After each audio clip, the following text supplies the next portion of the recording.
Things I wish I knew before playing Silksong. Just a heads up, this video might have a few early game spoilers, nothing late game, nothing major, just enough to explain these tips. I'll also use a lot of Hollow Knight comparisons, so even if you haven't played Silksong yet, you'll get the idea without it being spoiled. Tip number 1, play Hollow Knight first. First off, please go play Hollow Knight before diving into Silksong. The devs pretty much assume you already have. This game is purposely harder. Even the intro was originally so difficult that they had to remake a new intro at the last minute, just to make it a bit more chill. So yeah, Hollow Knight is your warm-up, trust me. It'll make Silksong a lot less painful. Tip number 2, hit every wall. If you played Hollow Knight or any Souls-like, you know the drill. Secrets are everywhere. Sometimes a room looks empty. Nah, it's hiding something. In Hollow Knight, there was even a vital path you needed to find through a secret wall. Silksong doubles down on that, so explore everything. Not just hit the wall, just see sometimes there's like hidden walls in between the walls, so just jump up and down to see if you can find something. Tip 3, buy all the early items from Shakra. The map, the compass, and the quill are essential.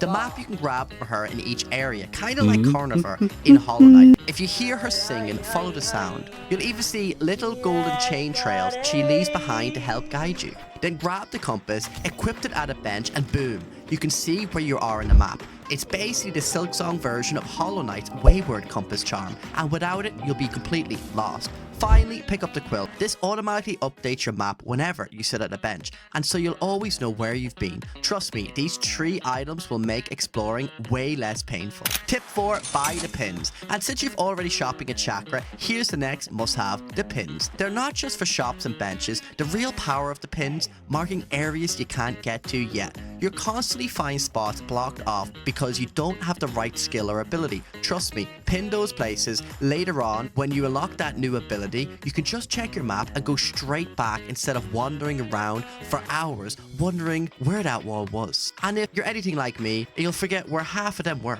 Or maybe I'm just getting old. Tip 5, fetch quest first. I know they can feel filler, but in Silksong the rewards, especially early game, are worth it. They actually buffed them after tons of complaints, which tells you how rough they were at launch. Do those first few quests as soon as you can. You'll thank yourself later when the main quest starts ramping up. Tip 6, mix and match your crests. When you unlock crests, don't just stick with one. Mix and match depending on what you're doing. For bosses, a hunter's crest might carry you. For exploring big areas, Wanderer's Crest could be better.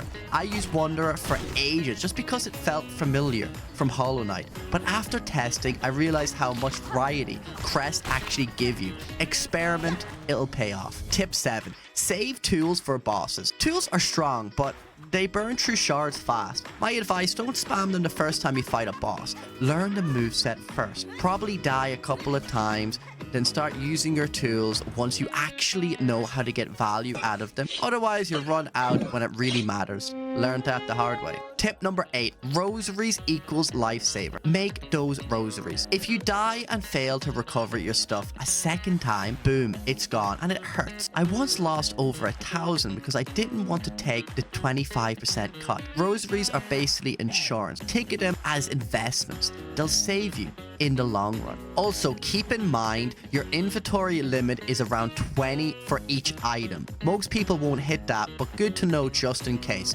So if you're spamming the rosaries, just know for that particular bundle, you can only have 20 of each. Tip number 8, don't miss Shakra. If you miss Shakra in an area, don't panic. You can summon her to Bone Bottom by hitting the ring on a pole in her area. Easy fix. Tip number 9, heal smart. Healing works differently than Hollow Knight.